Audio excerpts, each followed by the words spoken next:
Hi guys, it's Shanae and welcome back to my channel. Sorry we are a bit late starting today, but I was filming a reaction and it took longer than it was supposed to, so I just had to finish that up and then, you know, just grab my water and everything. Hi Vivi! Hi!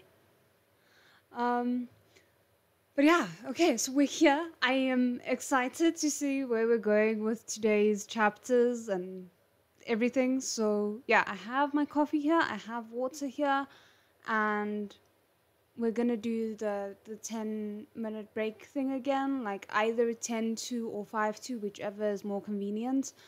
Hi! So yeah, I'm excited. I also just want to mention, hi! This is just gonna be me saying hi for like 5 minutes. I did want to mention I have the chat rules up there. I know you guys are generally not like needing to be policed or anything like that, but I thought it would be a good thing to just get in the habit of posting there. Yes, you need to know the fact that what do you like that Moran basically confided to Chu that he was gonna screw him to death if he was ever given the chance. So yeah, that's something. Hi. Oh my word, I can feel myself blushing just from having to say that. Okay. We are on chapter 90 for anyone who wants to chapter. I'm gonna keep on saying chapter and I'm already mad at myself about it. We are on page 90 for anyone who wants to follow along with the actual book. Yes, that's a thing that happened. So yay. I'm stressed. Oh, where's my pillow? I need a pillow. Hold on. Sorry, I'm a mess today. I'm just gonna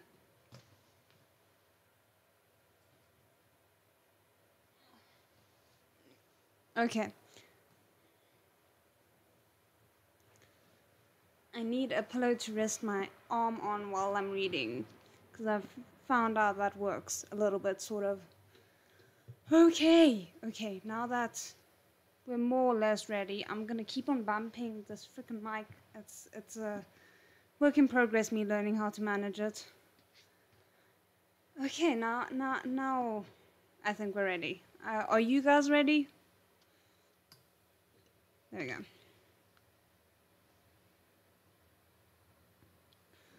Okay, let me just pick up. We were at Shimei giving him a look because Moran was like pretending to be all weak after being beaten half to death. I mean, fair, but also he was definitely putting on some tears for Shimei's sake. So yeah, that's where we were at for anyone just dropping in. Okay, I don't know why I'm always so stressed but also so excited. Okay, in both this lifetime and the last, Shimei's wontons were Moran's favorite dish, with wrappers thin as clouds and fillings tender as cream. Every bite of the satisfying, plump, soft and savory dumplings practically melted in his mouth, leaving behind a delectable aftertaste. Most of all, he loved the soup, simmering to a rich, milky consistency, sprinkled with bits of chopped green scallions. Yeah, I think that's how you say it. Scallions and tender wisps of yellow eggs. And finally, a spoonful of chili oil, pepper stir-fried in garlic paste, which warmed you from the inside out as you ate it. Shimei fed him attentively, spoonful by spoonful. I didn't add any chili oil today. Your injuries are too severe and spicy food isn't good when you're recovering. Settle for the broth, okay? Moran gazed at him, smiling, unable and unwilling to look away. Everything you make is delicious, spicy or not. Flatterer, Shimei said, smiling back, and picked out the poached egg in the soup. Here's a runny egg as a reward. I know you like those. Moran laughed mischievously. A silly tuft of hair curled up from his forehead like a blooming flower. Shimei, I kind of like that description. That's quite, like, that conjures up a very endearing image. Yes? Nothing. Just felt like saying your name. Shimei was quiet. The hair tuft swayed back and forth. Shimei? Shimei suppressed a laugh. Just saying it again? Mm-hmm. Saying your name makes me happy. Shimei hesitated for a moment, then tenderly felt his forehead. Silly child, do you have a fever? Moran chuckled and rolled over halfway to peek at him sideways, eyes brightly shining like they were full of stars. I wish I could eat Shimei's wontons every day. He meant every word. After Shimei's death, Moran had longed to taste his homemade wontons again, but that flavor had disappeared forever. At that time, Chuaneng hadn't yet completely broken off relations with him, perhaps due to a guilty conscience. After seeing the way Moran remained kneeling in front of Shimei's coffin in a stupor, Chuaneng had quietly gone to the kitchen. There he'd kneaded dough, chopped up the fillings, and carefully folded a few wontons. However, Moran had caught him before he could finish. Moran, who had just lost his true love, had been unable to tolerate this. Chuaneng's actions had seemed to him like a mockery, a clumsy imitation, a deliberate stab. Shimei was dead. Chuaneng could have saved him, but he had refused to help. Now he dared to try and make Moran's wontons in place of Shimei. Had he thought that would make Moran happy? You know, there's no reason for me to feel pain reading this, but I can't help but feel like if you know how things end, you're gonna cry over silly moments like this where it might be clear that Chuaneng had good intentions and they were misinterpreted because of the, like, you know, from Moran's perspective it makes sense. But I don't know, I can't help but feel like that's something that's gonna hurt me if I were to ever reread this after knowing the full context.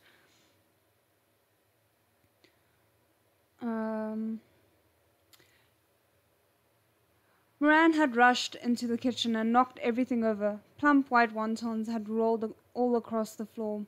He'd roared at Chuaneng. Who the hell do you think you are? Do you have any right to use the things he used to make the food he made? Shimei is dead. Are you happy now? Or do you have to hound all your disciples to death or madness before you're satisfied? Chuaneng, there is no one left in the world who could make those wontons ever again. No matter how much you imitate him, you'll never even come close. Oof. Okay. Eating this bowl of wontons now, Moran was both overjoyed and greatly moved. He kept smiling as he ate, but his eyes grew slightly damp. Thankfully, the candlelight was dim, and Shimei couldn't clearly see the minute details of his expressions. Shimei, said Moran.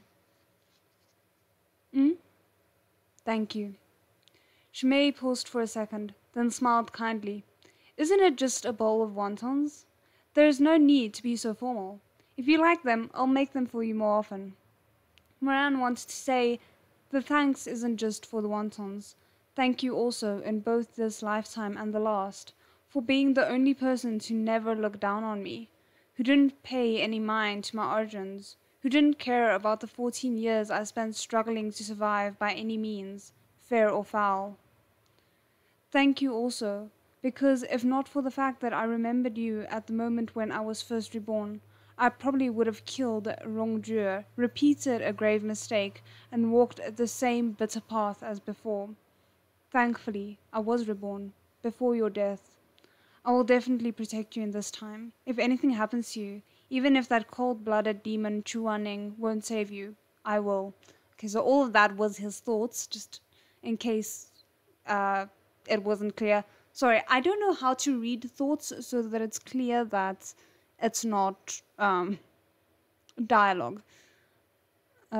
Even not knowing how it ends this hurts. Yes, thank you. That's exactly what I meant. Thank you. I couldn't phrase it well. Yes. But there was no way he could say any of this. In the end, Moran finished the soup without saying anything. He left not even a sliver of chopped scallions. He licked his lips as if he wanted more, his dimples distinct and charming, looking cute as a fuzzy kitten. Can I have more tomorrow? He has dimples? Why am I such a sucker for dimples? Okay. Shimei didn't know whether to laugh or cry. Don't you want to try something else? Won't you get tired of them? I'll never get tired of your wontons, as long as you don't get tired of me. Shimei laughed, shaking his head. I'm not sure how much food is left, but if there isn't enough flour for wontons... Oh, sorry. I'm not sure how much flour is left, but if there isn't enough flour for wontons, how about eggs and sweet soup instead? I remember you like that one too. Okie dokie. As long as you make it, anything is fine. Moran was elated, so happy he could have rolled around hugging his quilts.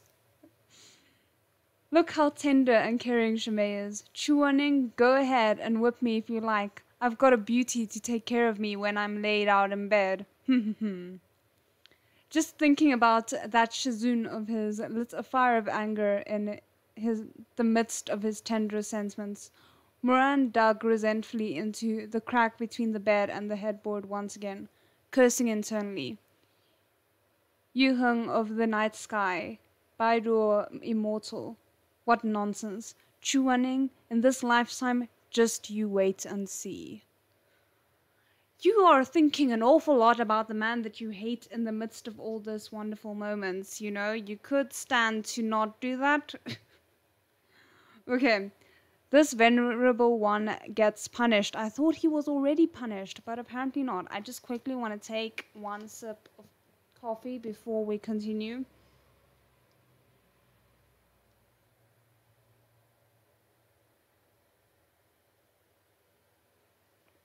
Okay.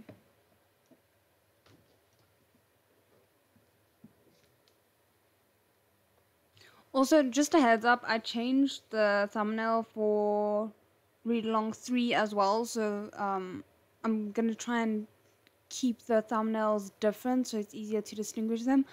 Until the manhwa runs out of images, then we might run into problems. But for now, we're enjoying the fact that the manhwa matches the aesthetics of the book itself.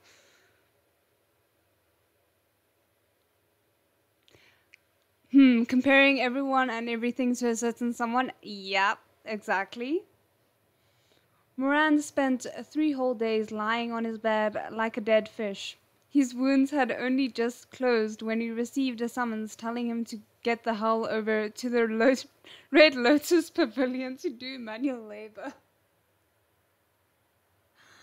Oh my word, the way it's just put so crass. Like, he can't just be called. No, he has to be told to get the hell over.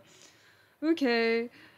This was part of the punishments as well. Moran couldn't go down the mountain during his period of confinement, but neither was he permitted to just sit around, and so he would help out by doing odd jobs around the sect. These odd jobs were generally things like helping the cafeteria lady at Mengpa Hall wash dishes, giving the 365 stone lines on the pillars of Naihe Bridge a good scrub, transcribing copies of tedious files and dull scriptures, so on and so forth. But just what kind of place was the Red Lotus Pavilion? It was the residence of that bastard Chuaning. Yeah, no, you mentioned that, we remember. The accursed den that everyone called Red Lotus Hell. Oh! I think I'm an idiot. I think last time I was like, Red Lotus Hall, what's wrong with Red Lotus Hall? I think I misread them typing out hell as hall. Okay, now that makes more sense. So here it is distinctly Red Lotus Hell. Okay, that's gonna be fun to try and keep track of. Only a handful of people of the Shizun Peak, only a handful of people of Shizun Peak had ever set foot within it.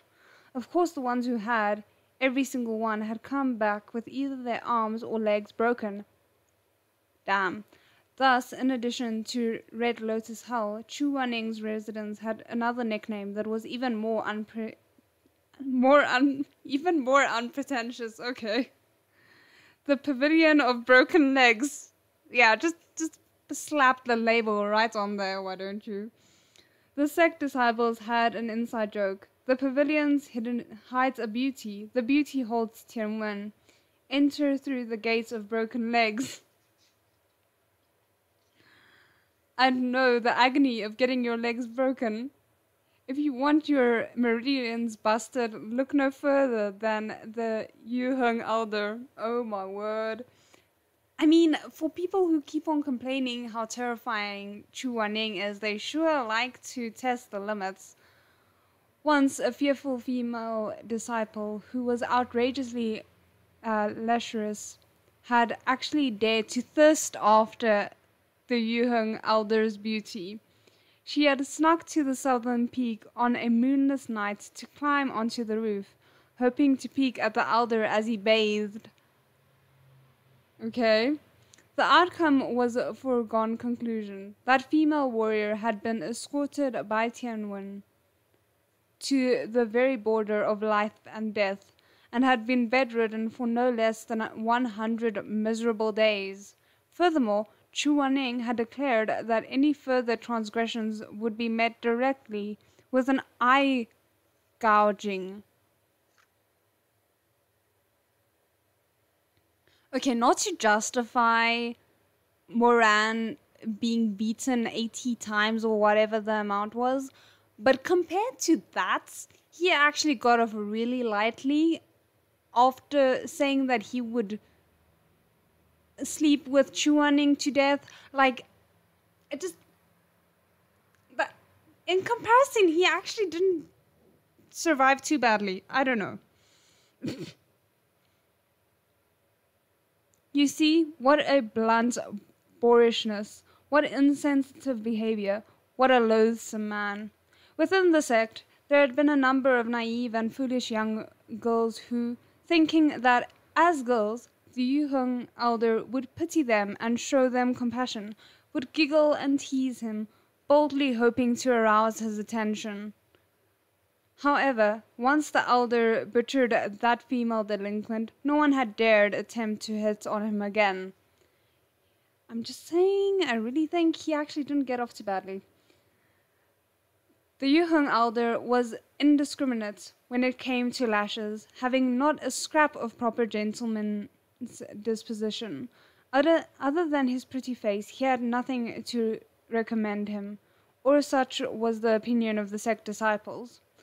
The little messenger Shidi looked at Moran with sympathy in his eyes. He tried to hold back, but in the end he couldn't.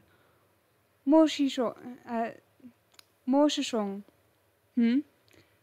The Yuheng Elder's temple is so bad that no one who enters the Red Lotus Pavilion comes out standing.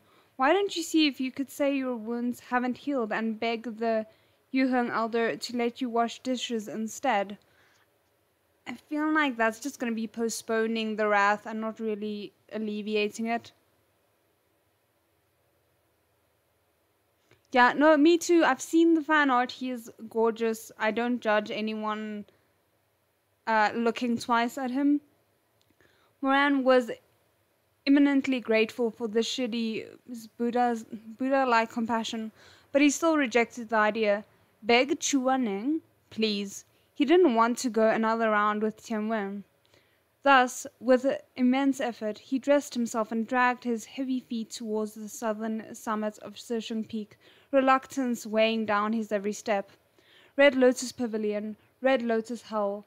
There was not a single soul in sight for 100 miles around Chu Waning's residence. No one wanted to stray close to where he lived. Chu Waning's terrible taste and unpredictable temper made everyone in the sect stay far away, only ever watching him from a respectful distance.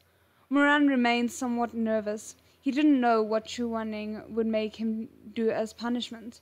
His thoughts ran wild for the entirety of his journey to the peak of the southern summit.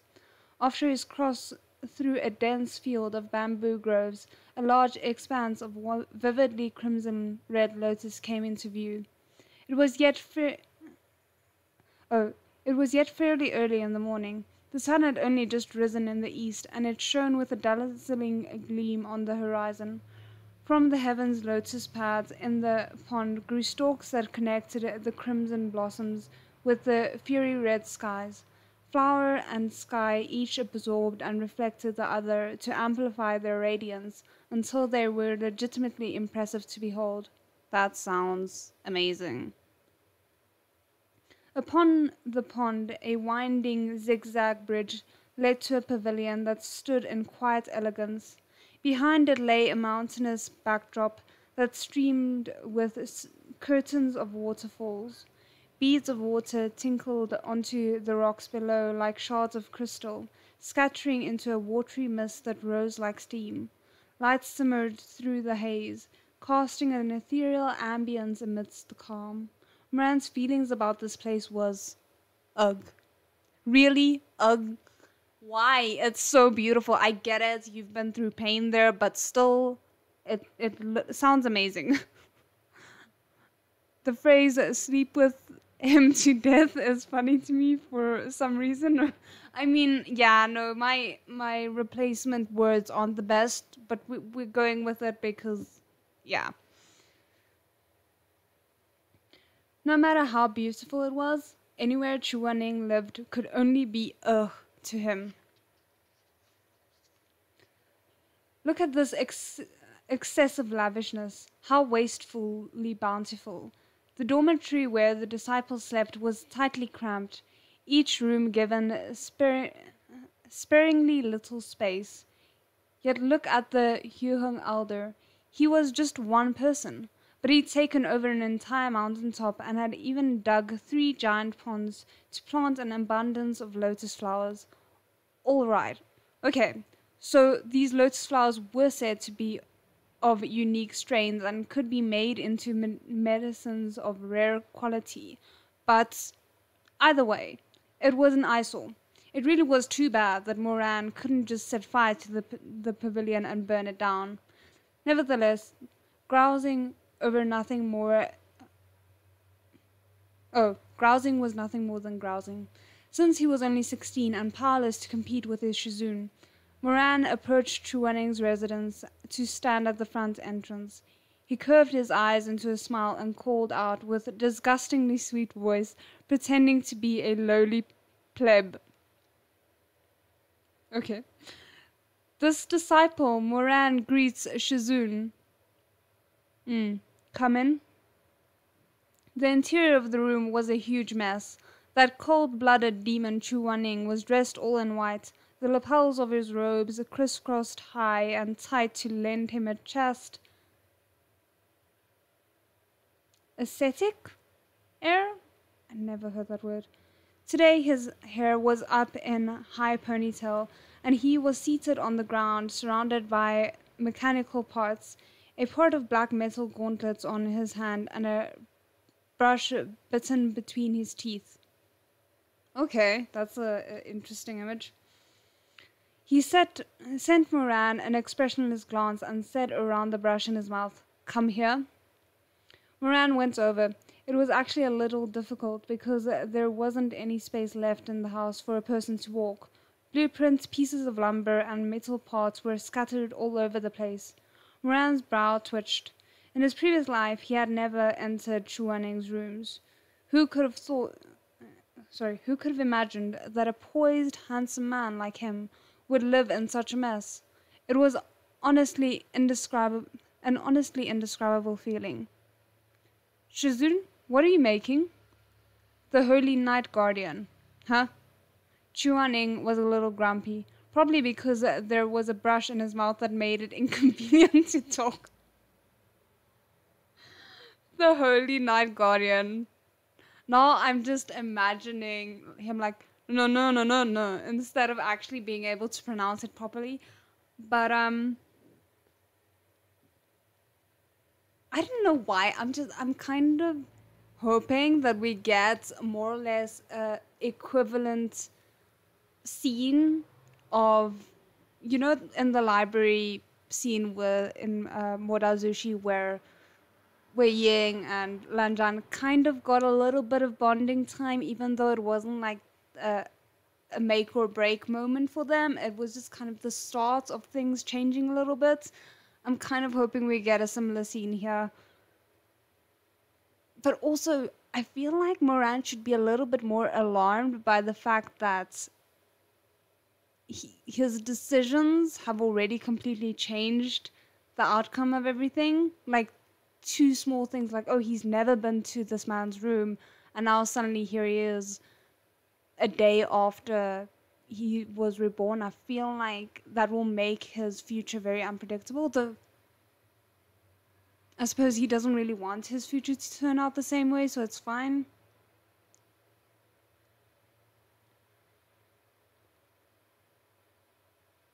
Moran glanced mutely at the parts strewn about the floor. The Shizun of his also had the title Chu Zong Shi, which wasn't just an empty appellation. Moran had to admit that, to be fair, Chuaneng was a remarkable man. Whether it was by the merits of his 3 holy weapons, his barrier-repairing powers, or his mechanical engineering skills, he had earned the right to be called the best of the best.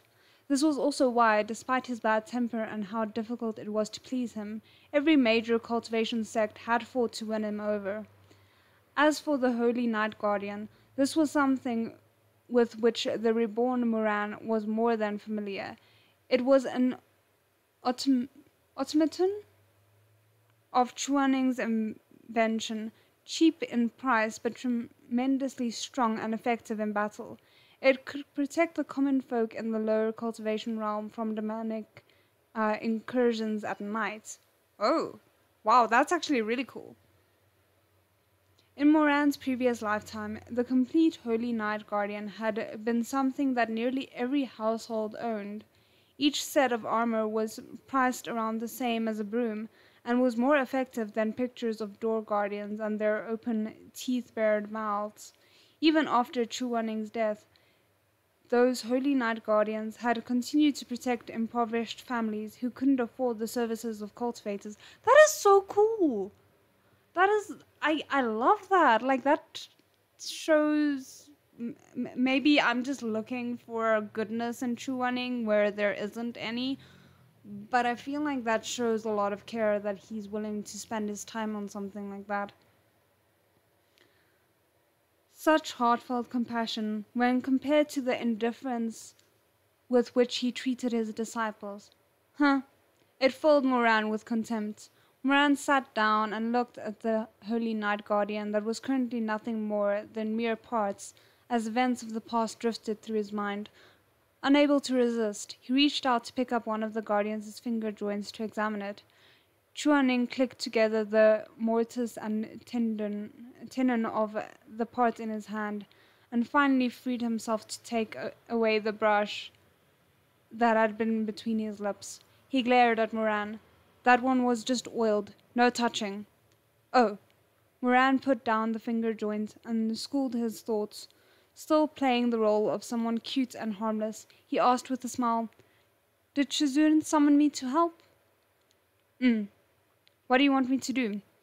"Clean the house." Moran's smile froze.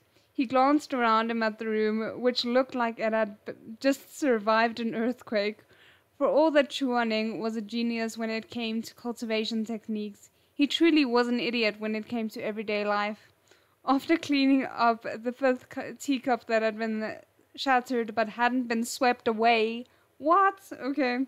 Moran finally couldn't take it anymore. "Shizun, how long has it been since you last cleaned?" "Jeez, it's so messy." Chuaning was currently looking at a blueprint and didn't look up even when he heard the question. "Around a year?"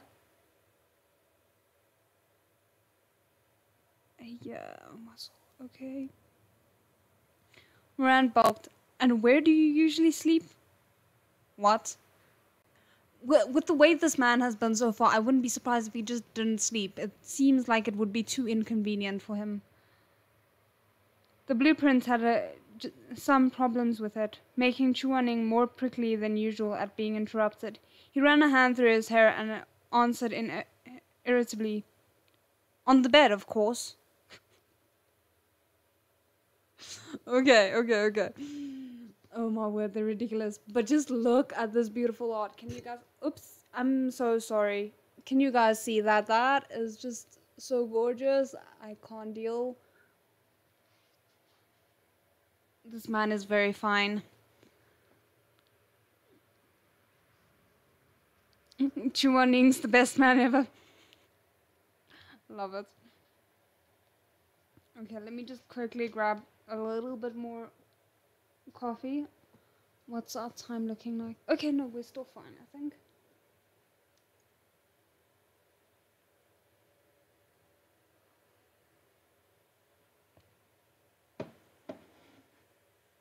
Okay.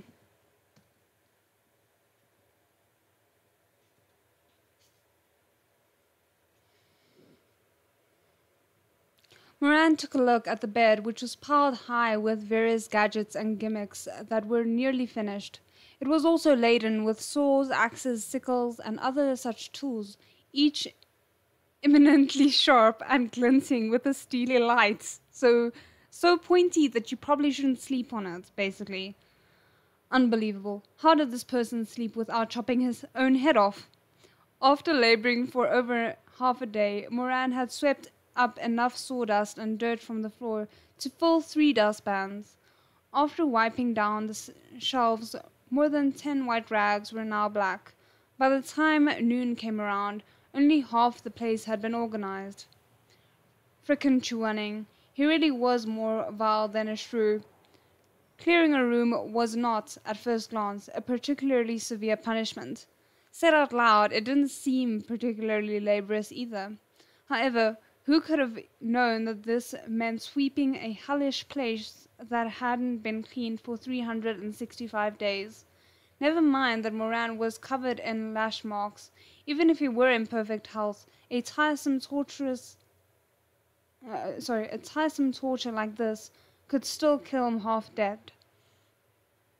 And why do I get the feeling that, like, Moran's gonna do all of this and then it's only gonna last 2 days and then it's gonna be a mess again? Shizun? This pile of clothes had probably been sitting there for 3 months. Chuaning finally finished connecting an arm of the Holy Night Guardian. He rubbed his sore shoulders and looked up to glance at the laundry basket, currently piled high as a mountain with robes. "I'll wash them myself," he said coolly. How many robes does this man have? Moran let out a sigh of relief, thanked the heavens. Then, afterwards, a little curiously, he asked, Shizun knows how to do laundry? Chuaning glanced at him. After a moment, he replied stiffly, "How hard can it be? Throw it in the water, let it soak a bit, then fish it up to lay dry. Done." My man, what? How have you come to adulthood up until this point? Is this just every unfortunate soul that gets punished has to do your laundry and you never have to worry about it yourself? Really, what would the ladies who secretly admired and crushed on Chu Zongshi think if they knew about this? Moran wholeheartedly believed that this repulsive and disgusting man was only good for his looks and nothing else. If this came out, how many tender hearts would be broken? It's getting late. Follow me to the cafeteria and do the rest when we come back. Mingpo Hall was bustling with activity as Sishan Peak's disciples gathered to eat in small groups. Chuaning placed a few dishes on his wooden tray and went to sit quietly in a corner. Gradually, the seats in the 24 radius surrounding him emptied. No one dared to sit near the Yuheng elder on the off chance that something might upset him and Tianwen would come out for whipping. Damn. Chuaning was aware of this, but didn't mind in the least. He sat by himself like a cold beauty, partaking of his meal in a refined manner. But it was a little different today. Moran had come with him, and naturally had to sit with him too. Everyone was afraid of Chu Wanning, and Moran was no exception. But having already died once, he wasn't too frightened of Chu Wanning, especially since the dread from their first meeting had faded away and the loathing he'd felt towards his Shizun in his last life had begun to slowly resurface. So what if Chu Wanning was ferocious? He'd also died once before, and by Moran's hand no less. Moran sat down facing him, leisurely chewing his sweet and sour ribs. He ate, crunching away, and a small hill of bones soon materialized by his bowl. Chu Wanning slammed down his chopsticks. Moran blinked. "Can you not smack your lips when you eat?" Oh, goodness.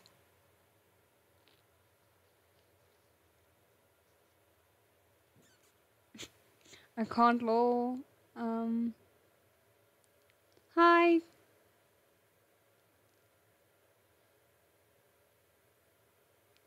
I feel like so clever yet so stupid applies to both of them. Yes. I feel like both of them have weaknesses that many normal humans would not have. Like very silly weaknesses. I'm chewing on ribs. How do I chew without smacking my lips? Then don't eat ribs. But I like ribs. Then get lost and go eat somewhere else. As they argued, their voices rose higher and higher. Some disciples started to steal glances at them. Moran suppressed the urge to flip the bowl of food onto Chu Wanning's head. His lips gleamed with oil pursed into a line. After a while, he squinted, the corner of his mouth curving into a sweet smile. Don't yell so loudly, Shizun.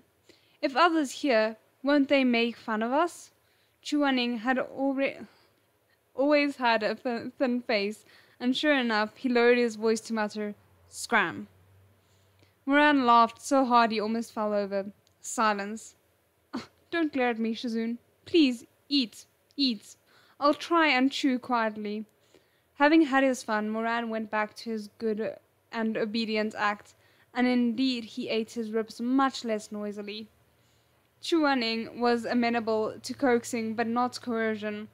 When Moran did as he was told, his Shizun's expression relaxed a bit, and he no longer looked so bitter and resentful. He lowered his head and continued elegantly eating his meal of vegetables and tofu. This peace didn't last long before Moran started acting up again. He didn't know why he was doing what he was doing either.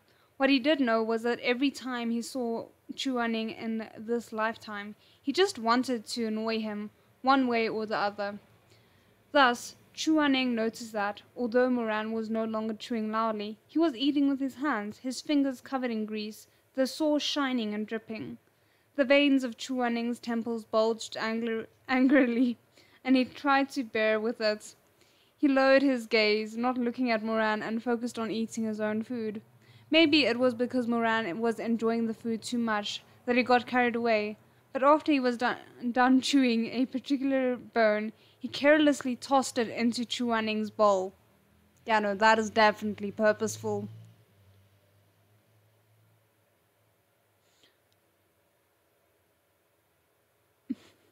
Chu Wanning glared at the messily gnawed rib, the air around him freezing visibly with frightening speed. Moran? Shizun. Moran was slightly terrified, but even he couldn't tell how much of his act was fake and how much was real. I didn't mean to do that. Yeah, right. Silence. Don't be mad, I'll pick it out right away. No, you don't put your fingers in someone else's food. As he said so, Moran indeed extended his chopsticks, okay, at least it's chopsticks, and speedily stuck them into Chu Wanning's bowl to retrieve the offending rib bone. Chu Wanning's face went blue, and he looked like he was about to faint from disgust. I'm assuming he also isn't very much a fan of the idea of someone's used utensils touching his food. Oh goodness. Moran's eyelashes shivered. His delicate features looked somewhat pitiful, as if he'd been wronged. Does Shizun find me that repulsive? Silence. Shizun, I'm really sorry. Forget it, Chuaning thought to himself. There was no need to argue with those who were younger than him. He abandoned the urge to call forth Tianwen and give Moran a beating, but his appetite had been wiped out. He stood. I'm full. Huh? That's all you're gonna eat? Shizun, you've barely touched your food.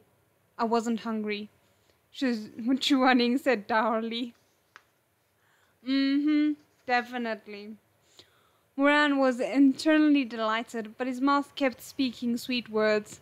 Then I'm not eating anymore either. Let's go back to the Red Lotus the Red Lotus Pavilion. Chuaning's eyes narrowed. Us? His gaze was disdainful. There is no us. Elders and juniors have a hierarchy and distinction. Watch your language. Oh goodness. Moran responded agreeably on the outside, his eyes curved in a smile, clever, obedient, and adorable. But on the inside, he thought, elders and juniors?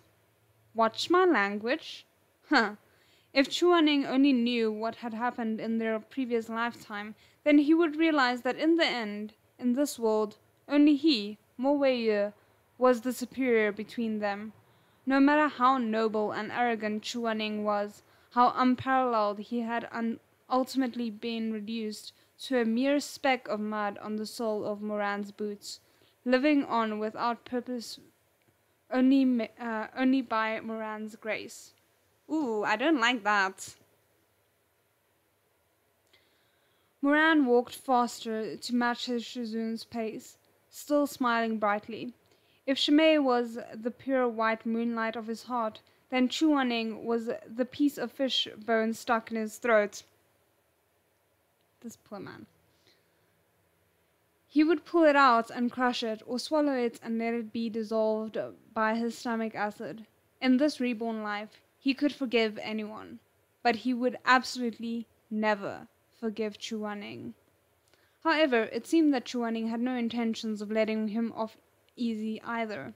Moran stood before the library of Red Lotus Hall, staring at the 50 bookshelves, each 10 shelves high, and thought that he had surely misheard. Shizun, what did you just say? Chuaning answered indifferently. Wipe every book in here. Moran had no words. Yeah, no same. Once you're done, catalog them. Still, no words. I will be checking them in the morning. My man, this is one person and an entire library. At least give him a week. Moran stared. What the hell? Was he going to be stuck in Red Lotus Hall overnight? But he'd made plans to meet Shimei to get him to change his bandages. Moran opened his mouth to bargain, but Chuaning paid him no heed and turned round with a sweep of his sleeves to leave for the machinery workshop. He even closed the door behind him with an elegant indifference. Date night summarily dashed, Moran sunk deeply into his feelings of disdain for Chuaning. He wanted to burn all of Chuaning's books. Wait! The gears in his head turned as he came up with an even more ruinous idea. Oh no, guys. I'm scared. I'm worried for the books. But also the fact that he's like date night thoroughly dashed. I love that. Like he's already planning the relationship with Shimei. Okay, so we are on chapter 9. I just quickly want to grab one more sip of... Okay, we're at 10:02. I think maybe before we get into the next chapter, I should quickly take the 10-minute break, and then come back, if that's okay with you guys.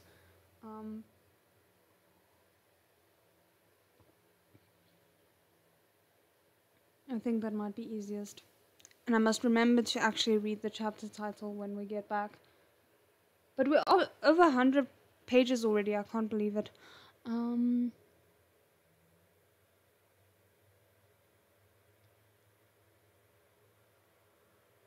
Already night. The book is ErHa, otherwise known as the Husky and his white cat Shizun. Okay, cool. Then, I am quickly gonna take my leave for 10 minutes, so we'll be back on the hour. No, why would you be bothering? We'll be back on the hour, I think. Yeah.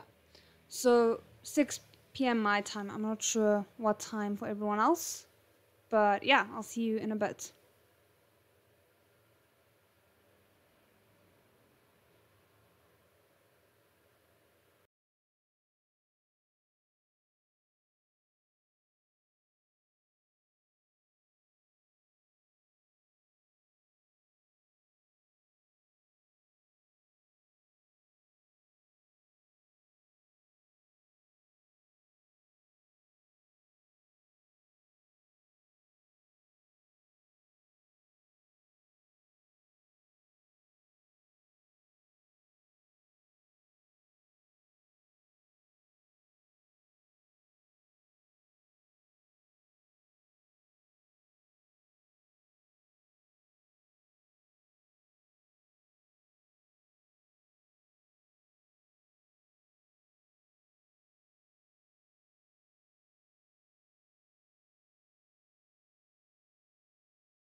Okay, we are back. I'm kind of worried a little bit. I hope I'm not startling anyone with these things because I watch Gay watches read-alongs, and every time she comes back, I do get startled. So I hope I'm not doing that to anyone. But I think it's probably inevitable. Okay, let's see. Oh, I read it machine translated. Oh, that's cool. Okay, so we are on chapter 9, page 109. And yeah, basically, we're more or less just gonna get back into it. Oopsie. I really need to figure out a way where I'm not constantly bumping into this thing.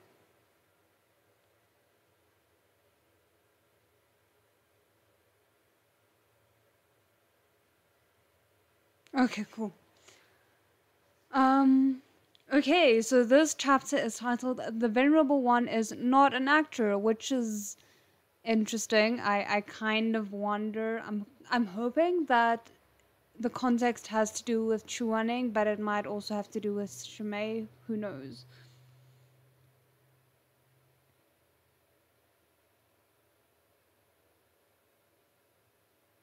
Okay, cool. Chuaning's tastes were, in short, terrible, dry, tedious, utterly despair-inducing. For example, all the crappy books he'd stuffed on the shelf, a catalogue of ancient barriers, an illustrated archive of unusual flora, zither arrangements of Linyi Rufeng sect, plant collections. There were only a few books that counted as acceptable reading materials, like a regional travel guide to Sichuan and Sichuan recipes. I kind of like that. A small way, okay, I'm sorry, can we just like divert off into writer's territory for a moment? A small way to really work on world building is with things like this, where it kind of hints at the types of things that you can find in this world that aren't very important to the plot, like all the different titles. And it also is a nice moment of character building to show what Chuaning is interested in versus the kinds of things that Moran seems to be interested in. I had several versions and one good one on Dropbox, but I don't remember which one. Oh. It looks like this. So basically the thumbnail. Chuaning, oh sorry. Moran picked a few of the newer looking books, one that Chuaning likely wouldn't read often, and doodled a bunch of porn on the pages. Hello, Wayward Shian 2.0. Oh goodness. There are at least 8,000, if not 10,000 books here, he thought to himself as he drew. Who knows how long it'll take Chuaning to discover that a few have been modified into forbidden literature. I don't know why. I think it's gonna come back to bite him pretty soon. By then, there would be no way to tell who had done it, and Chuaning would be left seething. Moran really was so unbelievably clever. You are so unbelievably not. As he thought about this, Moran couldn't help but snicker, and he hugged the book in glee. Moran vandalized more than a dozen books without stopping, letting his imagination run wild and unrestrained. All kinds of erotic scenes manifested under his hand. His brushstrokes were alluring and elegant, the fabrics now clinging to the figures as if just rising out of water, then sweeping as if windblown. It was also easy to imagine what rumors would spread if someone were to borrow a book from the Yu Heng elder and just so happened to pick one of these. Oops, this is not gonna end well. But also, is this implying that he's a really good artist? Because that's not something I would have expected. The young elder is truly a two-faced beast. To insert erotic illustrations of men and women between the pages of The Art of Meditation. The young elder is a fraudulent master who hides comics of homosexual obscenity in his sword techniques manuals. Oh my word, this man is gonna die. This man is gonna die. Baidu, immortal my ass, he's literally a beast in human clothing. The more Moran thought about it, the funnier it became. At length, he was rolling on the floor with laughter, holding his stomach and kicking his legs in delight. He was so absorbed that he didn't even notice when someone appeared in the library door. And so, the sight that greeted Shimei as he approached was that of Moran rolling in a pile of books, laughing as if he had gone mad. "Aran, what are you doing?" Startled, Moran sat up in a hurry, frantically covering all the lurid drawings and putting on a more presentable face. Wiping the floor." Shimei held back a laugh. "With your clothes?" "I couldn't find a clean rag. Anyway, moving on. What are you doing here so late, Shimei?" "I couldn't find you in your room, so I asked around and was told that you were at Shizun's place." Shimei stepped into the library and helped Moran clean up the books and scattered across the floor, a gentle smile on his lips. "There aren't anything else that needs doing, so I came to see you." That was not a sentence. I promise you that's not the way it was written in the book. I'm sorry. Moran was both overjoyed and overwhelmed. He pursed his lips. For some reason, his usually smooth charm was nowhere to be found, and he couldn't actually think of what to say at that moment. Then please have a seat." Moran spun excitedly in place, then said a little nervously, I'll go get tea for you." "No need. I snuck in here. There'll be trouble if Shizun finds out." "I guess." Moran scratched his head. "Chuaning, that freak. I'll topple him sooner or..."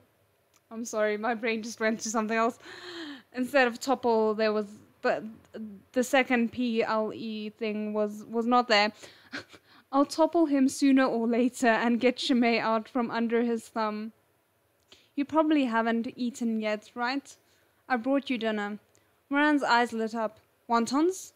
Pfft, you're really not tired of them?" "The Red Lotus Pavilion is a bit far away, and I was afraid the wontons would be stuck together by the time I got here, so I didn't bring any. Here, see if this stir-fry is to your taste." Shimei opened the container he'd brought, revealing a red-colored dish inside. Plates of shinfeng pig ear salad, savored shredded yusheng pork, dried kung pao chicken, and smashed cucumber salad.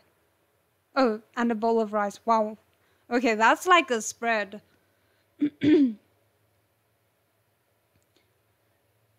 "And you added peppers this time?"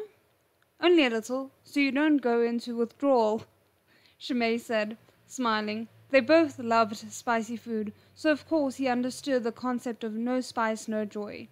"But your wounds haven't fully healed, so I only put in a little bit, just to add some flavor. It's better than not having even a hint of red." Moran chewed on his chopsticks happily, his dimples sweet as honey in the candlelight. "Oh, I'm gonna cry of gratitude." Shimei suppressed a laugh. "The food will be cold by the time you're done sniffling. You can cry after you've eaten."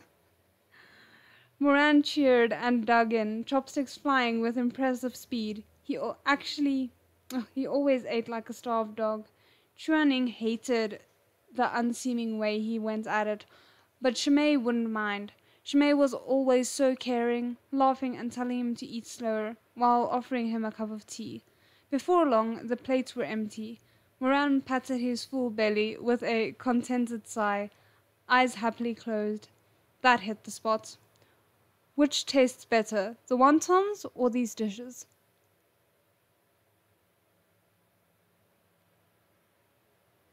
Shimei asked, voice casual.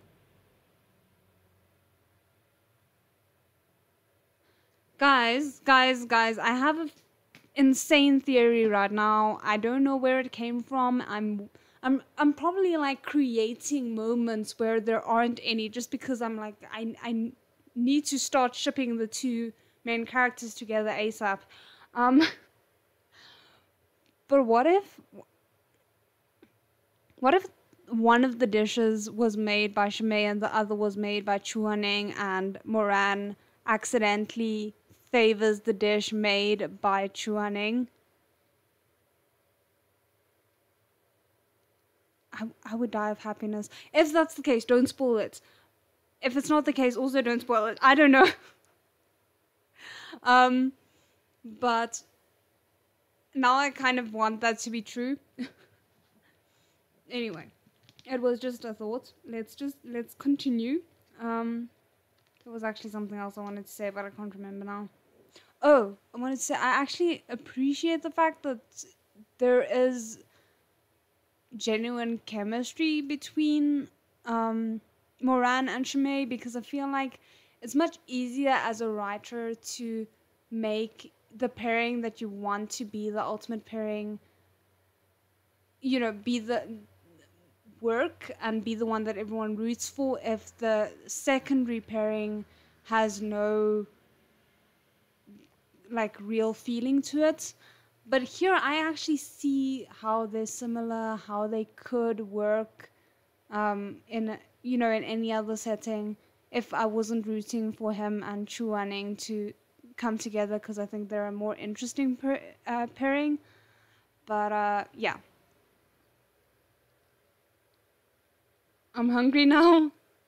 It's a very delicious story. Yeah, no, I have to say that the descriptions of food, even though I'm reading it terribly, sound amazing. When it came to food, Moran was dedicated in the same way he was to his first love. He tilted his head, clear black eyes soft and fixed on Shimei as he grinned. Wontons. Shimei said nothing and shook his head, smiling. After a moment, he continued, "READALONG, let me help you change your bandages and reapply the medicine." Okay, I just have to note the fact that there's a typo in here where Shimei is spelt as, like, Shimei, the younger sect sister version. So it's Shimei all attached as one word instead of Shimei divided. And I kind of find it funny. The medicinal salve had been made by Madame Wang. She had once been a disciple of the medical sect Guyeyi? I'm not sure. While her martial aptitude was low and she disliked fighting, she was fond of medicinal arts. Shizun Peak had a herbal medicine garden, and she had personally planted many precious herbs there, so the sect's supply of remedies never ran low. Moran took off his top and sat, facing away from Shimei. The scars on his back still faintly hurt, but as Shimei's warm fingers carefully spread and rubbed in the ointment, he gradually forgot the pain, and instead his thoughts began to stray in a frisky direction. Oh my word. All done, Shimei wrapped new bandages around Moran and carefully tied them off. "You can put your clothes back on now." Moran turned his head around to peek at Shimei. Under the dim light of the candles, Shimei's skin was snowy pale. Moran's desire flared even more, his throat gone dry. He really didn't want to get dressed, but after a moment of hesitation he lowered his head and quickly draped his outer robe back over his shoulders. "Shimei, It was just the two of them in the library, secluded and hidden. The atmosphere was quite good. Moran at first wanted to recite some earth-shakingly romantic lines of poetry, but unfortunately he was the kind of illiterate who could name his own ruling era something akin to cock. I don't know what else to call it. Please send suggestions in the chat box. I don't know. He stumbled over his words for a good while until his face turned red and he only managed to choke out 3 words. You're really nice. I can't deal. Oh my word, I love how he's just turning into a teenage boy. I mean, he is a teenage boy though, so... Someone was eaten? No, someone was eating. Someone might get eaten soon, but not in that way.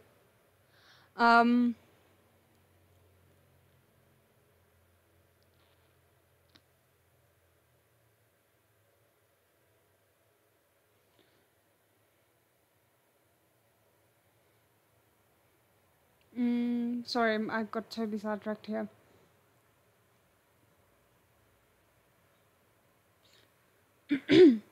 Don't mention it. It's just a matter of course. I'm also going to be really nice to you. Moran carefully controlled his tone to be calm, but his palms were sweating non-stop, betraying the stormy waves in his heart. When I become strong, I won't let anyone bully you, not even Shizun. Shimei didn't know why Moran was saying these things out of the blue.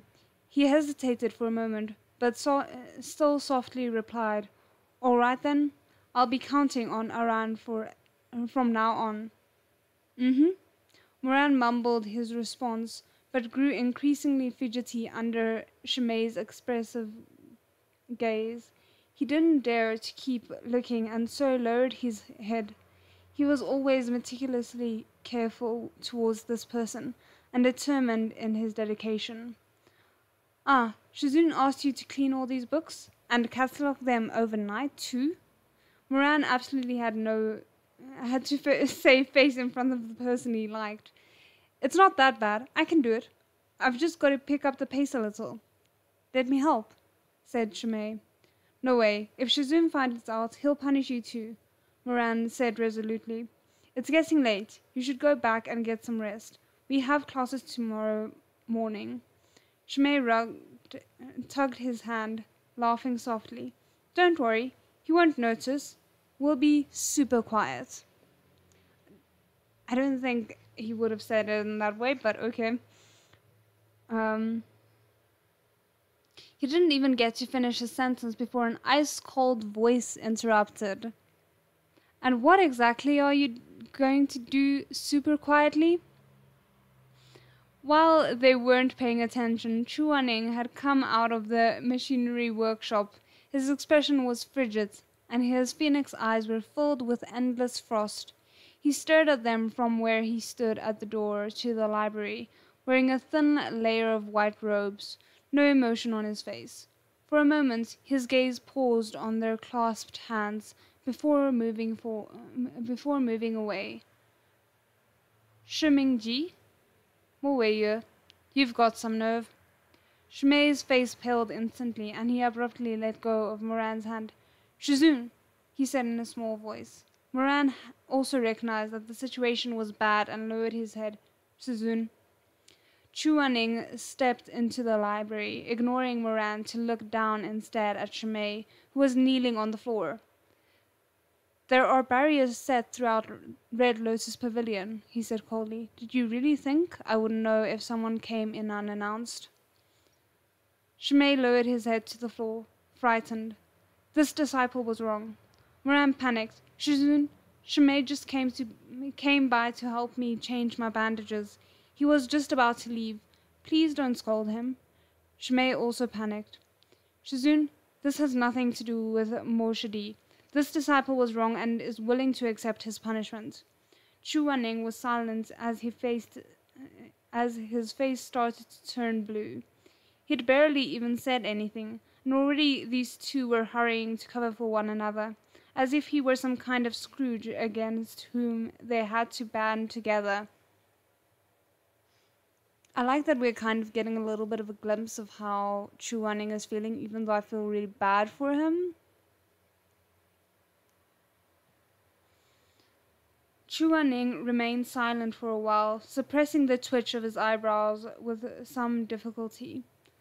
"Such compassion between fellow disciples. How touching," he said in a detached manner. Looks like I'm the villain here then. Shizun, said Moran. Don't speak to me. Chuaning shook out his white sleeves, unwilling to keep talking. Moran wasn't sure why he was so mad. Perhaps it was because his Shizun had always hated people being touchy-feely in front of him. The specific kind of touchy-feely was irrelevant. All of it sullied his eyes. All three of them were silent for a long while. Suddenly, Chuaning turned to depart. The rims of Shumei's eyes were red as he looked up, helpless and confused. Shizun, copy the sect rules 10 times. You may leave. Shumei lowered his gaze, paused for a moment, and softly replied, Understood. Okay, hold on. Let me just grab some water. Clearly this is not working. There's one small thing that's kind of bugging me now that I've mentioned the thought about Chuaning being the one making food for Moran. As I believe Shumeng at some point in the first chapter said something to, or thought something to the effect of, how could Moran do this to the man who had, done this and this for him and had cooked for him, so that's sticking in my mind and I'm not sure what to make of it.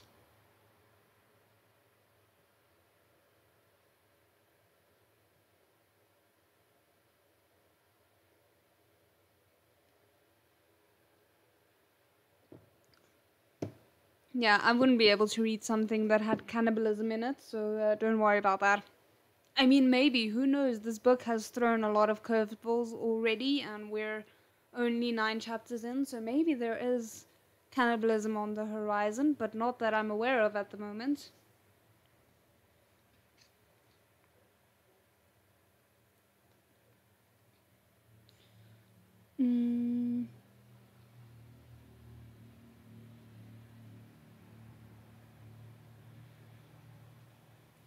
Moran remained kneeling in the same spot. Shumei stood up, glanced at Moran, and hesitated. After a long while, he knelt back down to plead with Chu Wanning. Shizun, Morshidi's injuries have only just healed.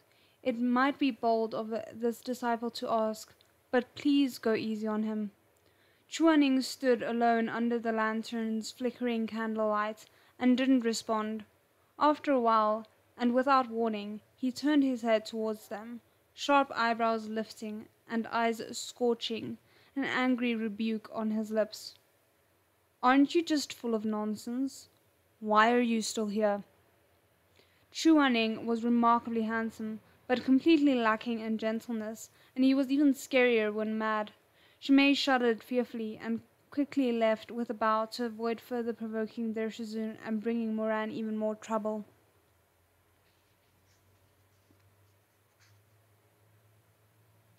With only the 2 of them left in the library, Moran sighed to himself. Shizun, this disciple was wrong. This disciple will continue to catalogue this instant. Unexpectedly, Chu Wanning spoke without even turning his head. You can go back if you're tired. Moran's head snapped up. I won't keep you. Chu Wanning continued icily. Why would he let me off this early? It must be a trap. Thinking himself clever, Moran said, I'm not leaving. Chu Wanning paused, then smiled coldly. Fine, suit yourself. With that, he swept his sleeves, turned, and left. Moran was stunned. It hadn't been a trap? He'd thought for sure that Chu Wanning had been ready to give him another round of lashings with that willow vine. I kind of love the fact that they're starting to come to a point where they're misunderstanding each other and they're becoming slightly aware of the fact that they're misunderstanding each other. Because then hopefully that means, the point of them understanding each other's on the horizon. With only the 2 of them left in the library. Okay, sorry. It took Moran well into the night before he was done. Yawning his head out Yawning, he headed out of... I don't know what I was about to read. Yawning, he headed out of the library. Despite the late hour, a low yellow light could still be seen from Chuaning's bedroom. Huh? That pesky demon hadn't yet gone to bed? Moran went over to bid Chuaning good night before leaving. Once inside, he realized that Chuaning had already fallen asleep. It was just that the forgetful man had neglected to put out the candles before going to bed. Or maybe he'd passed out from exhaustion in the middle of making something. Moran figured that this was probably what had happened, once he saw the prototype Holy Night Guardian pieced together by the bedside, the metal gloves that Chuaning hadn't taken off, and the half piece of a mechanical clasp tightly gripped in his hand. Chuaning wasn't so harsh and frigid when asleep. He was curled up on the bed, which was stacked with machine parts, saws, and axes. There were too many things spread out everywhere, and not much space left to accommodate a person, and so he was huddled tightly in on himself, body balled up and long lashes lowered. The sight was unexpectedly lonesome. Moran stared at him blankly for a moment. Exactly what had Chuaning been so angry about today? Was it just because Shimei had trespassed on Red Lotus Pavilion and tried to help Moran organize books? Moran approached the bed and rolled his eyes. He leaned down near Chuaning's ear and, in a very, very quiet voice, experimentally called out, "Shizun?" Chuaning let out a mumbled groan and hugged the cold machine parts in his arms even more tightly to himself. He was in a deep slumber, his breaths even. The sharp metal glove, still on his hand, lay next to his face, looking quite like the claws of a cat or a leopard. This is where the cat metaphors come in. I like it. Oh, goodness. Realizing that he probably wouldn't wake up anytime soon, Moran felt a jolt in his heart and narrowed his eyes. The corners of his lips curved into a mischievous grin. He hovered over Chuaning's ears and said in a low, testing voice, "Shizun, wake up." Nothing. Shizun? Nothing. Chuaning? Still nothing. He's really asleep. Moran was delighted. He propped his arm up next to the pillow and looked at him with a grin. Perfect. I'll take this chance to settle the score with you. Oh, Muscle, what is he gonna do? I'm worried. Okay. Unaware that someone wanted to settle a score with him, Chuaning remained fast asleep, handsome features appearing quite peaceful. Moran assumed an imposing posture. Unfortunately, he'd grown up in a pleasure house and didn't have much in way of formal education. He had instead been more influenced by street arguments and folk tales. The phrases he cobbled together were thus especially lame and laughable. Is this man writing on the other man's face with ink? Why do I feel like that's something he would do? Oh, bold and wicked member of the True Clan, you duplicitous traitor, you impudent, you... He scratched his head, having run out of phrases.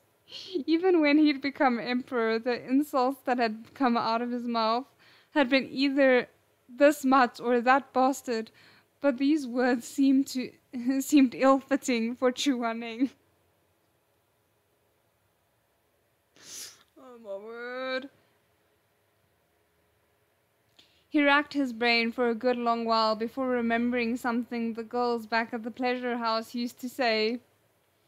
Although he wasn't too sure what it meant, it seemed okay enough, and so he furrowed his brow into a fearsome frown and said sharply, "You fickle, ungrateful, despicable little trollop. Do you acknowledge your misdeeds?" Oh my word, guys, I can't.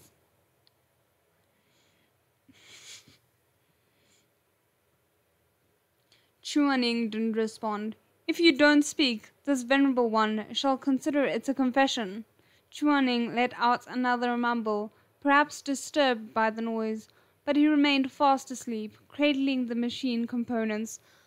This man was about to let you off. Why are you here seeking death? I don't get it. Your transgressions are grave. According to the law, this venerable one sentences you to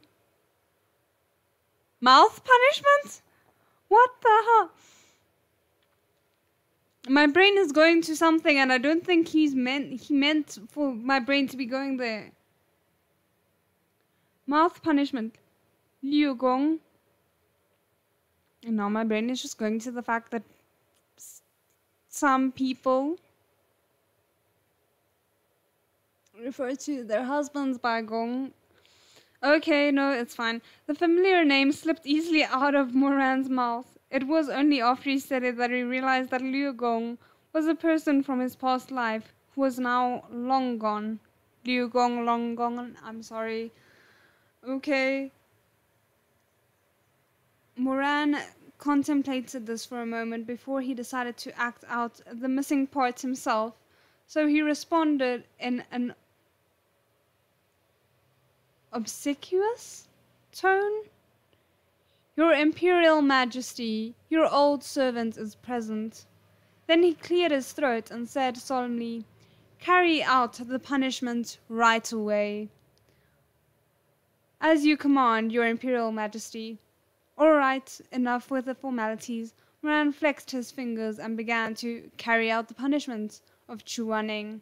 The so-called mouth punishment didn't actually exist. Moran had made it up on the spot. And how would it be improvised punishment? And how would this improvised punishment be carried out? Yeah, let me find out. The once tyrant Emperor Moran solemnly cleared his throat again, his gaze wintry and wicked. He slowly pressed in close to that face, which looked as frigid as a clear spring in a snowy valley, and gradually drew near the pair of pale lips, and then Moran stopped, glaring at Chuaning. He cursed, enunciating each word slowly. Chuaning, screw you and your peerless pettiness. Pa! Pa! 2 slaps in the air. Punishment completed. Hell yeah. Moran was in the midst of rejoicing when he felt a sudden prickle on his neck and a change in the atmosphere. He jerked his gaze down, only to be met with a pair of lofty and forbidden phoenix eyes. Moran couldn't speak. My dude, you were kind of seeking out torment. Chuaning's voice was clear in the like the shattering of jade, and as cold as an icy lake, equal parts elegant and chilly. What are you doing? This venerable one, pa, your old servant, pa, pa, pa. Okay, I think that was thought. Fortunately, Moran had spoken softly. Though Chuaning was frowning a little, he seemed to have not heard clearly. Struck by an idea, Moran reached out and slapped the air near Chuaning's face 2 more times. Faced with his Shizun's darkened expression, the once emperor of the mortal realm gave him a mollifying grin. This disciple was killing mosquitoes for Shizun. I can't deal. Oh my word. Okay,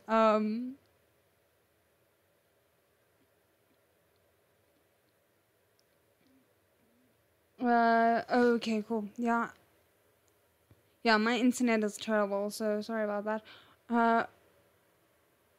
Yeah, no, he lost all sense of reason there. I feel like Chuaning just makes him not think about anything ever.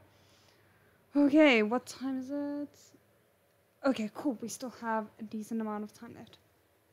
Let me just quickly... We are on chapter 10. This venerable one goes on his first mission. Ooh! Ooh, ooh, ooh. We haven't actually had anything really mission related so far, so I'm intrigued to see how this goes.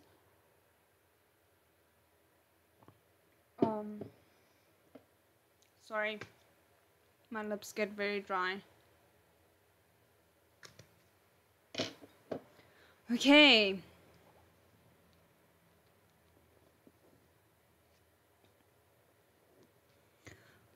Fortunately, Chuaning hadn't heard much of Moran's play-pretend mouth punishment, so he managed to scrape by with some made-up nonsense, if only just. It was terribly late by the time Moran got back to his room. He took a nap and attended morning classes as usual the next day. After these classes came his favorite morning activities, breakfast. Okay, I know I just kind of carried on as if everything was normal, but this man almost kissed Chuaning and he's still gonna tell me that he hates this man. I have questions. As morning classes ended, Mengpo Hall gradually filled with people. Moran took the seat across from Shimei. Shimeng, having come too late to snag a spot next to Shimei, was reluctantly forced to sit next to Moran with a gloomy face, and only his own lateness to blame. If anyone were to ask Moran to name the best aspect of Shisheng Peak's teachings, he would definitely say it was that the sex cultivation didn't require fasting. Fair, I feel like I would be of the same opinion.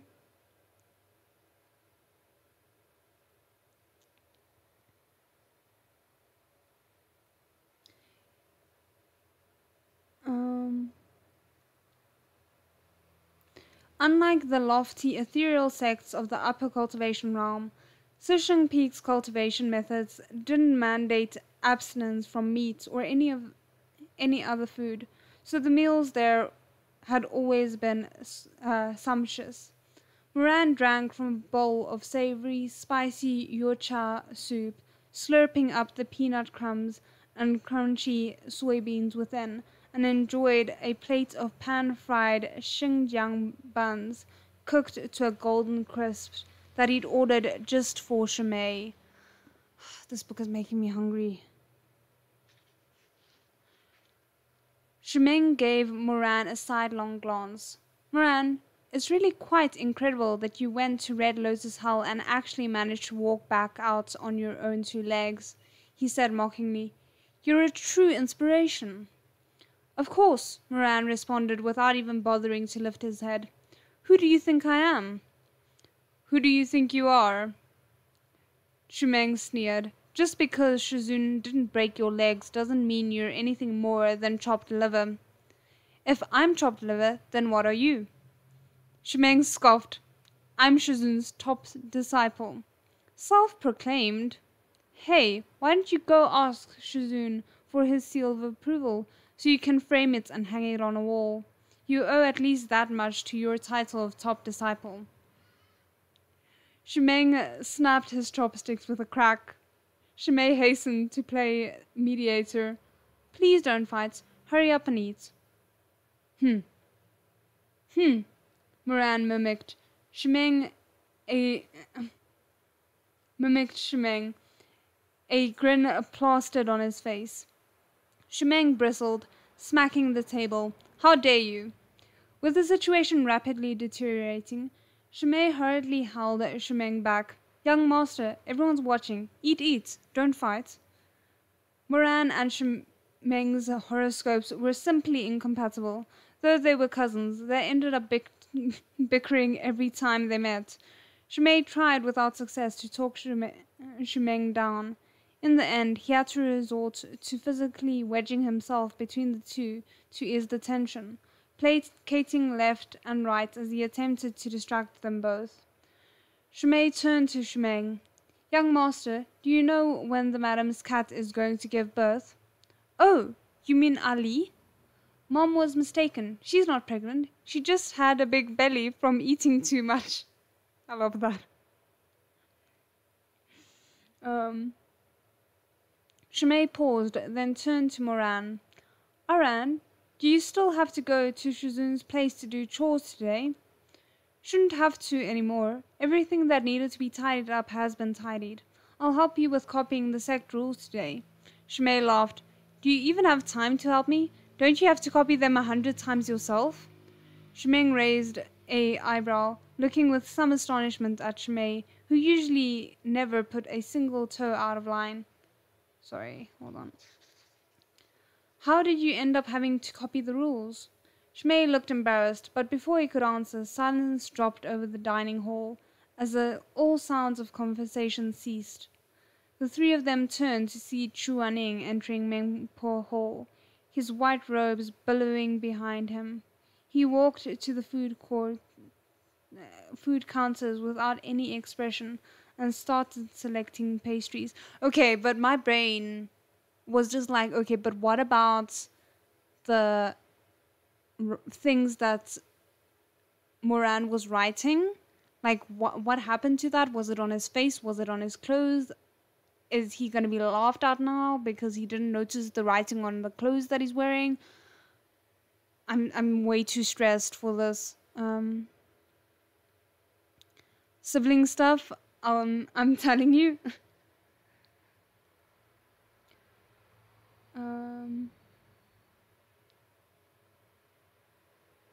Sorry. More than 1,000 people were eating in the hall, but with the addition of just one Chuaning, it swiftly became as silent as a graveyard. The disciples lowered their heads to munch on their food.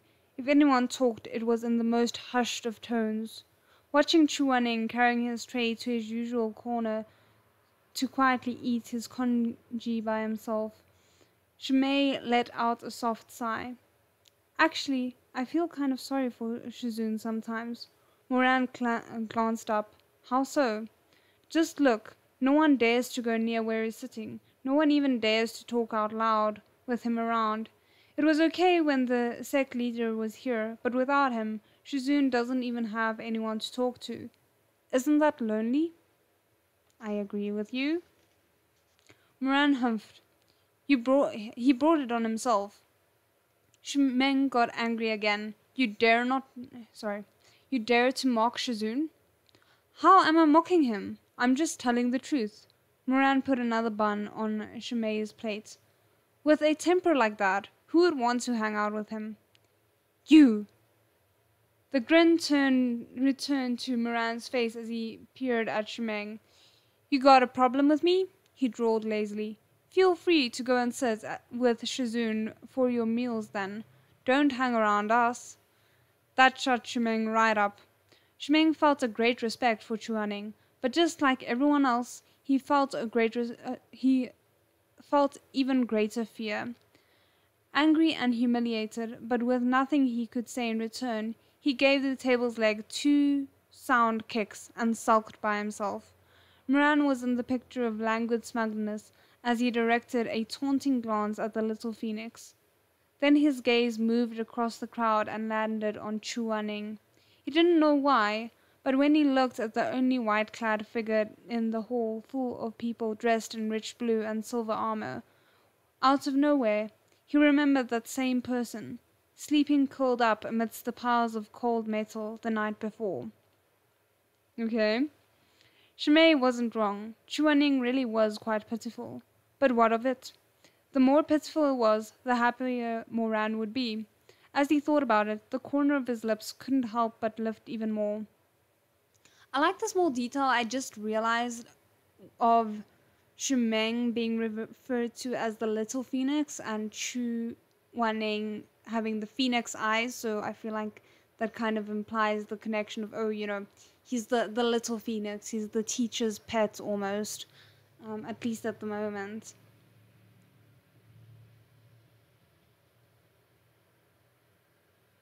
Oh, okay, he was just saying it? Okay, cool.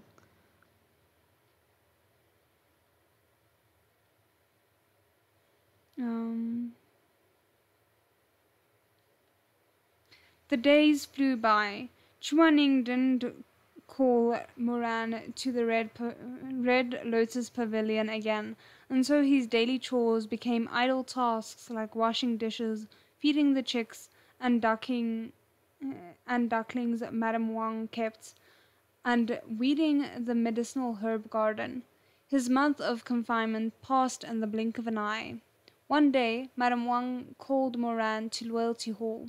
She patted his head as she asked, "Aran, how are your injuries?" Moran responded with a smile. "Thanks for worrying about me, Aunt. I'm all healed now."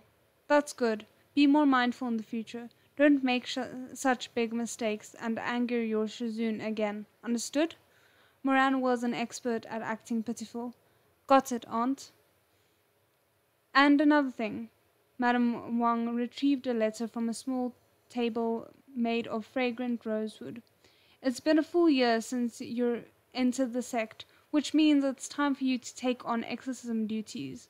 Your uncle sent this via messenger pigeon yesterday. Once your confinement period is over, he wants you to go down the mountain to complete this assignment." I'm kind of excited to see how he deals with it, because I feel like he's come across as either very like dark and jaded, or very like playful and not really focusing on anything. So I want to see him in a bit more of a serious setting, but without the like dark edge to it, like him just taking things seriously and showing off his capabilities a little bit.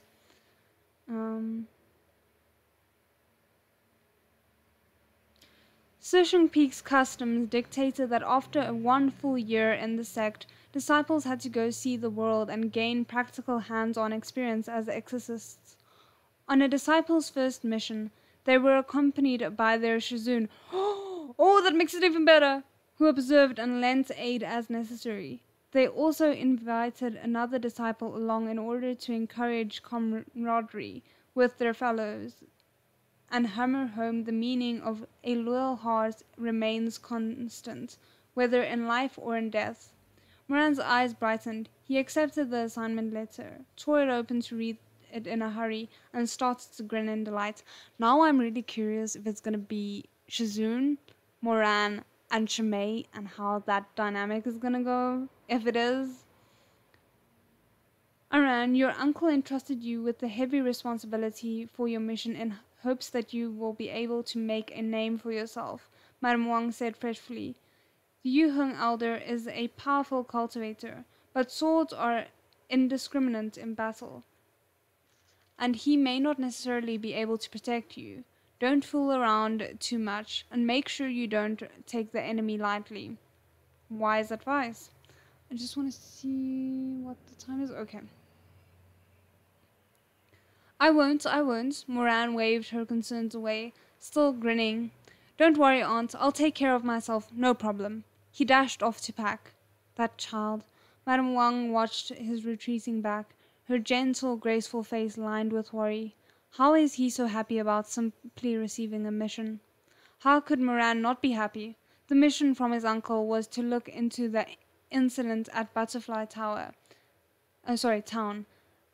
at the request of a certain landlord Chen. Sorry, I said Chin, I meant Chen. Who cared what kind of ghost or ghoul it was? What was important was that, in Moran's last lifetime, this was where he had fallen under the influence of a demonic poison and, in an adult state, forcibly kissed Shimei within an illusionary realm. Oh, damn. It had also been one of the very few times Moran had been able to get so intimate with Shimei. He was so ecstatic that he was practically on cloud 9. I don't think this is something you should be happy about. You should maybe be thinking about avoiding that and making your first kiss a good memory. Maybe that's just me. On top of that, because he had been under the influence of the demonic poison, Shimei hadn't even been able to make a fuss. Free kiss, no consequences whatsoever. Moran was so happy he couldn't stop smiling. He didn't even mind the fact that Chuaning also had to come on the mission. He could just leave the exercising to his master, while he flirted with Shimei. Who would say no to such an easy job? This is gonna go all kinds of wrong, I can just feel it. Yeah, she's so sweet. After Moran invited Shimei, and they reported to their Shizun. The three of them headed on horse to the troubled butterfly town straight away. This town's specialty trade was in flowers. Fields of flowers stretched for miles beyond the residential area, and butterflies of all colors could always be found fluttering about within the town, hence its name. It was nightfall by the time the trio arrived, but the village's entrance was bustling with activity. Drums beat loud and clear as a procession of performers dressed in red and playing the suana turned out of any alleyway. Shimei was puzzled. Is this a marriage procession? Why is it happening at night? It's a ghost marriage, Chuaning answered. A ghost marriage, also known as a yin marriage, was a tradition among the common folk, wherein they united men and women who had died young and unmarried in a posthumous matrimony. This tradition was rare in poorer areas, but Butterfly Town was quite prosperous, so the practice was far from unusual there. I feel like I might have read this bit in the manhwa, but I can't really remember it. The showy procession was divided into two lines, one carrying bolts of satin and silk, the other carrying paper money and ingots. Both escorted a sedan decorated in red and white. Lit by gold lanterns, the procession made its way out of the village. Moran's group pulled their horses to the side to let the ghost marriage procession pass. As the sedan came near, it became clear that the person within was not a living one, but rather a ghost bride made of paper. The ghost bride's lips were painted a bright scarlet, and two red lines on her cheeks framed a deadly pale face. Her smiling visage was extremely frightening. What kind of lousy tradition is this? Is money burning a hole in this town's pocket or what? Moran muttered under his breath. The people of Butterfly Town are extremely superstitious, Chuaning said. It is their belief that solitary graves attract lone souls and stray spirits, bringing misfortune to the family. That's not actually a thing, right? I mean, yeah, people do strange things sometimes. It is what it is. It's real as long as the town folk believe it to be. Moran sighed. I guess. Butterfly Town's been around for hundreds of years. If you were to tell them now that their superstitions don't actually matter, they probably wouldn't be able to accept it. Yep. Where is this procession going? Shimei asked in a quiet voice. We passed a temple earlier, said Chuaning. The one enshrined inside was not a god, and a decorative cut out of the wedding character Shi was pasted on the door. The altar was piled with red satin, upon which had written phrases such as match made in heaven, harmony in the afterlife, and the like. I believe that's probably their destination. I also noticed the temple. Shimei looked pensive. Shizun, is the one enshrined within that temple a ghost mistress of ceremony? That's correct. A ghost mistress of ceremonies was a ghostly entity born of the imagination of common people. They believed that the souls of the departed also needed to follow the proper customs when marrying. Therefore, the deceased pair needed to be witnessed by a mistress of ceremonies to certify that they had indeed become husband and wife. Since ghost marriages were a common tradition in Butterfly Town, it followed that they had made a gilt idol for the ghost mistress of ceremonies, which they had enshrined as the entrance to the cemetery outside town. The families holding ghost marriages would accordingly stop by the ghost bride to worship the temple before the burial. Moran had rarely seen such ridiculous practices before, and watched with great interest. But Chuaning only gave the procession a brief glance, ambivalent, before turning his horse around. Let's go. We must check on the family being haunted. Ooh. Okay. We have 5 minutes left, but I think I'm gonna stop. Okay, no, let me just grab a little bit of water and then we can do like one more page before I go.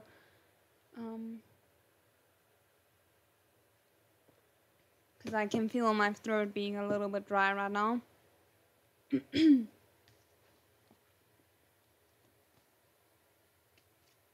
Okay.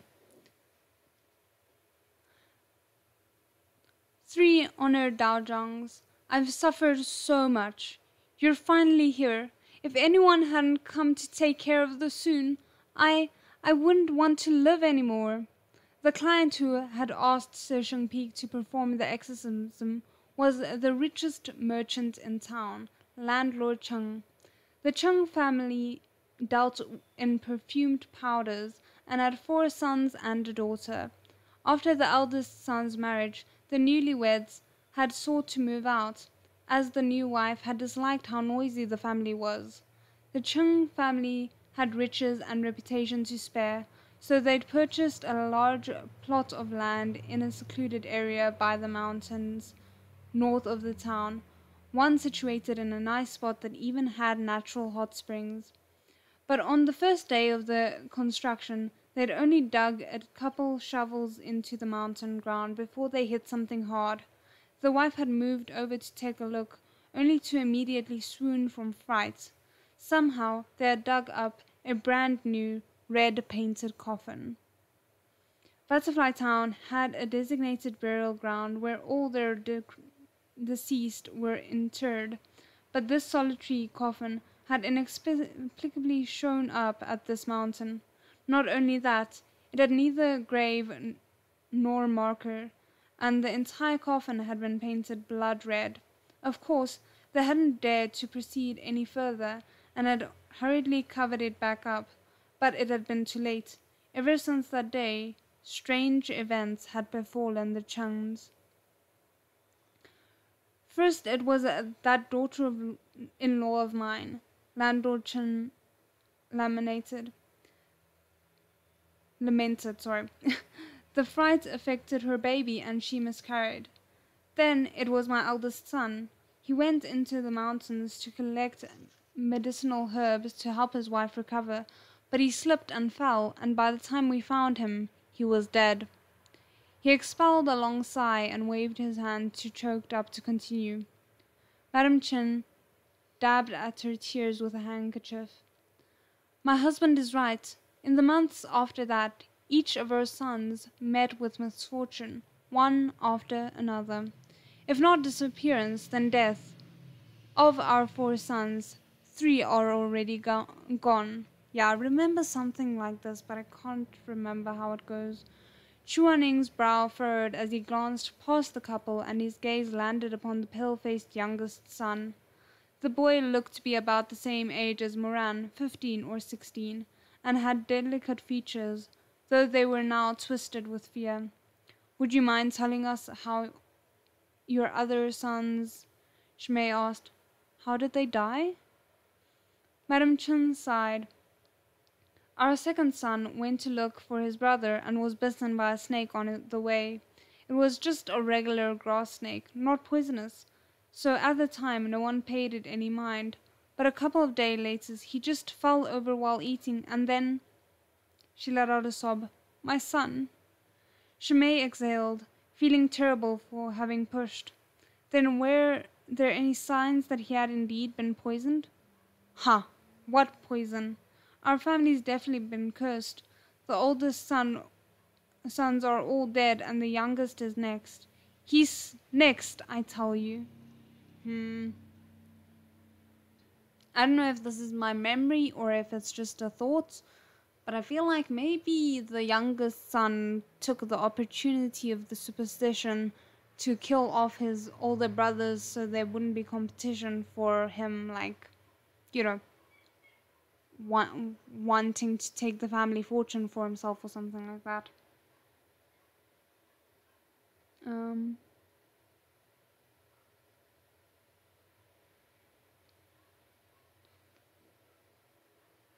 Chuaning frowned. gaze snapping to Madame Chen. How do you know that the youngest son is next and not yourself? Does this malicious spirit only kill men? The youngest son of the Chen family cowered to the side, his legs shaking and his eyes swollen like peaches. Okay, to be fair, I don't think if you were the one killing people, I don't think you would be reacting like that.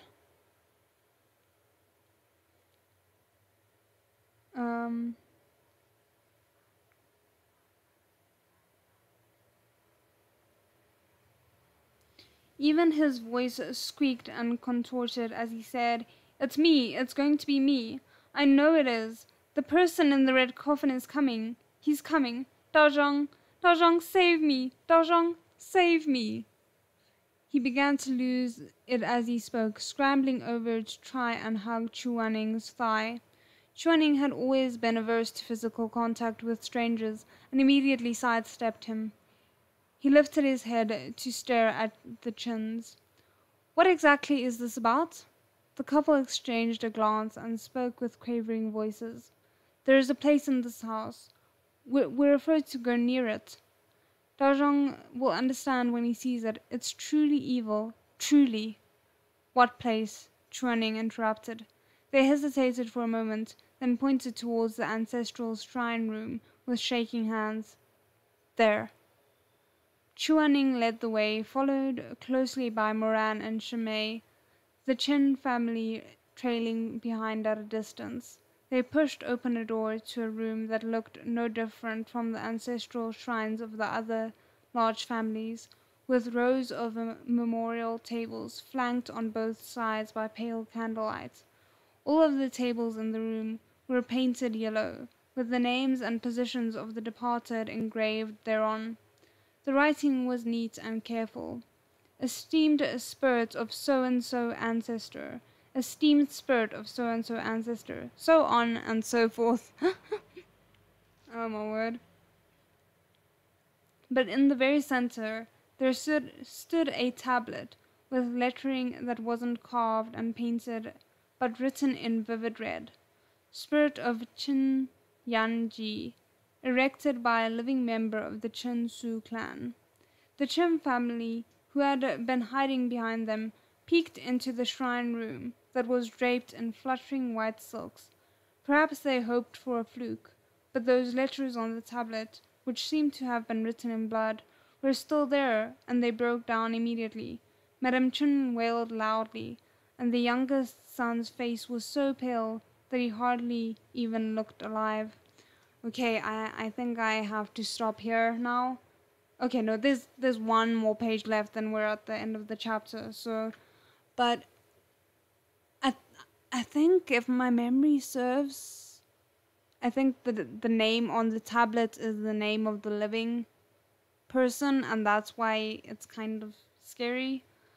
First, the phrasing on the tablet didn't conform to that of traditional funerary rites.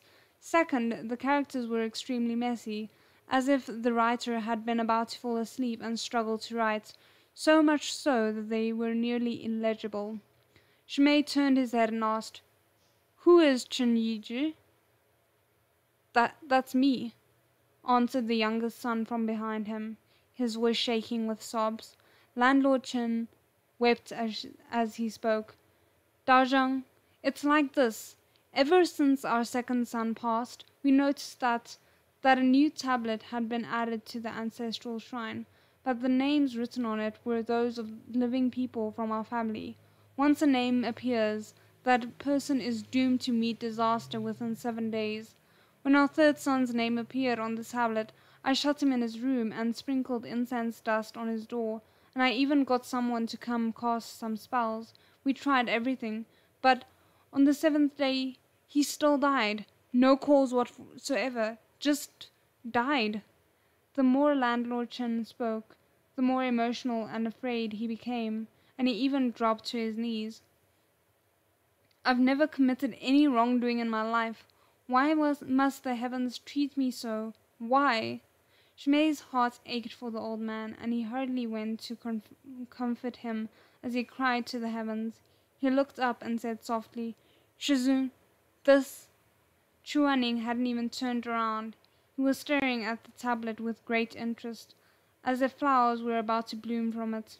Suddenly he asked, "A living member of the Chinsu clan? Is that referring to you, Madam Chen?" Okay. That is the end of the chapter and the end of the live.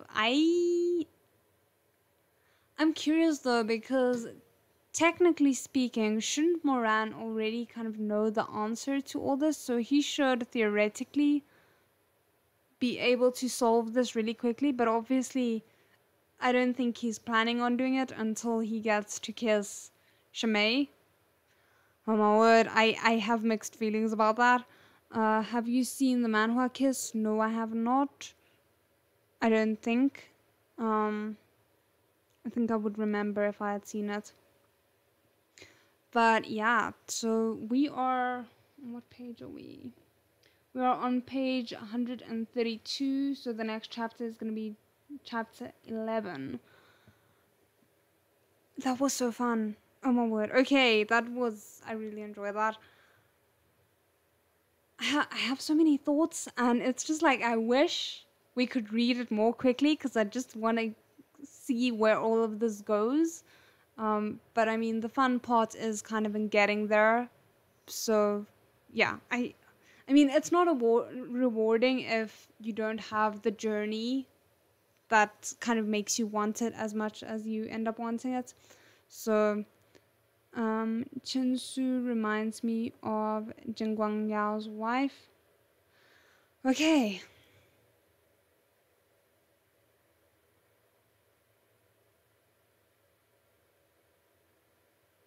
Yeah, like the ghost wedding is very creepy, but it's also cool that they kind of establish the different superstitions and rituals and traditions of the different sects. It makes it feel more real and thought out and everything like that.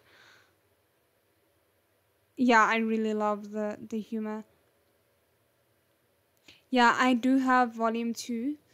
So that's already like ready and waiting for me once we finish with volume 1, and probably volume 3 will be out by the time we're ready for volume 2.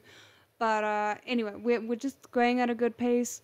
At least we're past the first 100 pages now, so I think we should be done in like 3 months. Sorry, I know it's gonna take a while, but I hope you guys won't mind.